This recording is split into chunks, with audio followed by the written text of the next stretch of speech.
There's opportunities for that, but there's also opportunities for them to listen to their lecturers. They recommended that the groups listen and partake in the brilliant Islamic scholars that are at Duke. They're there. They can do that. We're talking about an hour that I was to address the students, that I am to address the students on the topic of how we as Muslims need to take responsibility for reform against Islamism and for liberty. So they asked the question. They made a Facebook post and a protest post. So this is where we are right now in the university settings. I'm coming to talk about the dichotomy between Americanism and Islamism. I'm coming to talk about why we need to be tougher critical thinkers against our imams, against the theocrats who are misogynists, who teach anti-Semitic interpretations of the Quran, which I reject those interpretations, but yet accept my scripture. I reject the anti-Westernism of conspiracy politics, identity politics, and actually accept the fact that the most moral fighting force on the planet is the American military. And yet, you don't hear those words coming from too many of the American Islamist establishment, because they want to demonize what America does abroad. They want to demonize the fact that we, in fact, want to help those who share our values, who believe in freedom and liberty. So, the Duke Muslim Student Association then puts together a protest, writes on the protest page, they say, let me get this right. They say, as Muslim students and allies, we refuse to allow others to define us with tired racist binaries. We're tired of being told that we have to choose between being insurgents and patriots. Okay, they're tired of it. We're tired of people claiming to represent us who actively promote violence against countless Muslims across the globe. Oh, I don't claim to represent the Muslim Student Association. In fact, read my book, A Battle for the Soul of Islam. I openly, publicly rejected them in 1986 because of their anti-Semitism, because of their orthodox, intolerant fundamentalism, long before 9/11 and long before many of these students were ever born.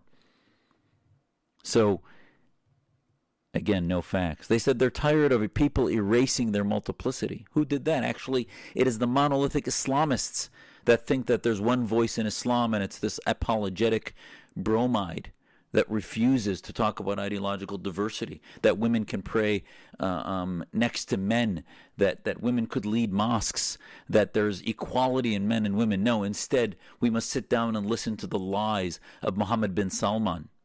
And I looked at the website of Duke Chronicle that was lecturing me on my fear and loathing. I looked at the website of the Muslim Student Association to see how much they've been outspoken against the theocrats and monarchs and the real oppressors and murderers and genocidal killers of the Muslim world, who are killing our families in the streets because of religious schisms, because of military dictatorship, because of oppression.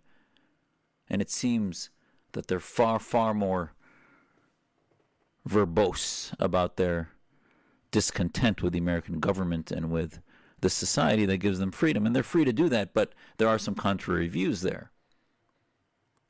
They said, join the Duke MSA, Muslim Student Association, and allies in a counter teach-in against Islamophobia and racism. And maybe we can have an honest conversation, they said. So let me ask them if they're tired.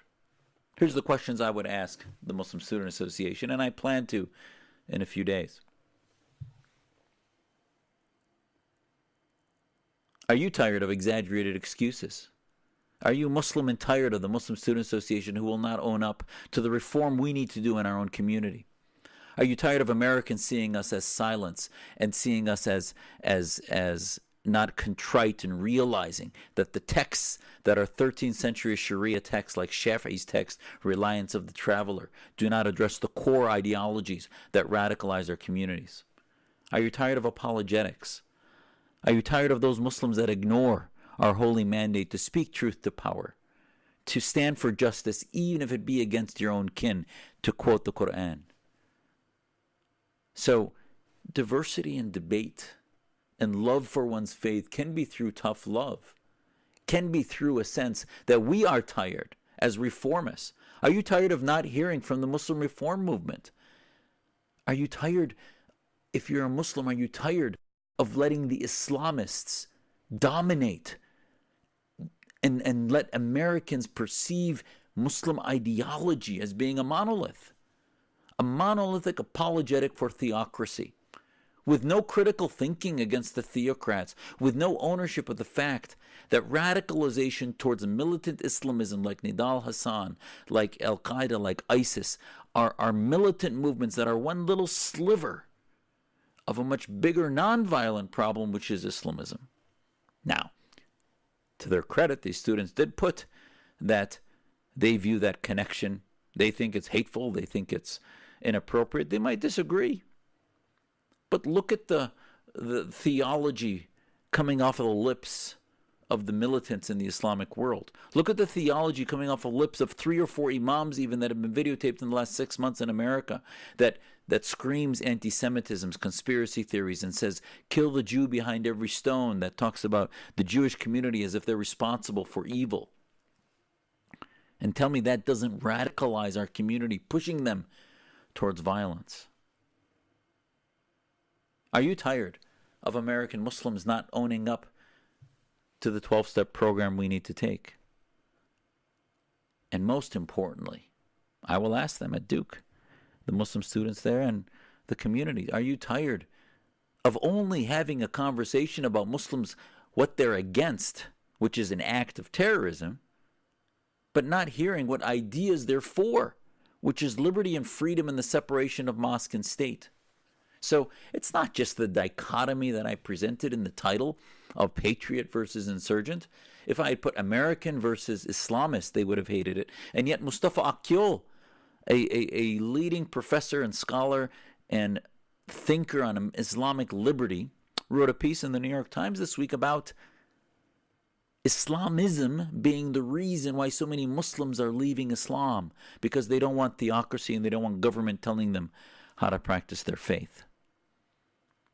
If you're Muslim, are you tired of when American Muslims are in the Olympics, you only hear about the Ibtihaj Muhammad, the fencer with the hijab, and you don't hear about the gold medal winning Delilah Muhammad, who doesn't wear a hijab and wears shorts? Isn't there a reason behind that? That's misogynistic, that's not tolerant of diverse thinking. Are you tired of identity politics in our faith? These are questions that, just like they can list questions and be outraged, I'm outraged at the theocrats. I'm outraged at the fact that our youth really don't feel a responsibility to embrace reform.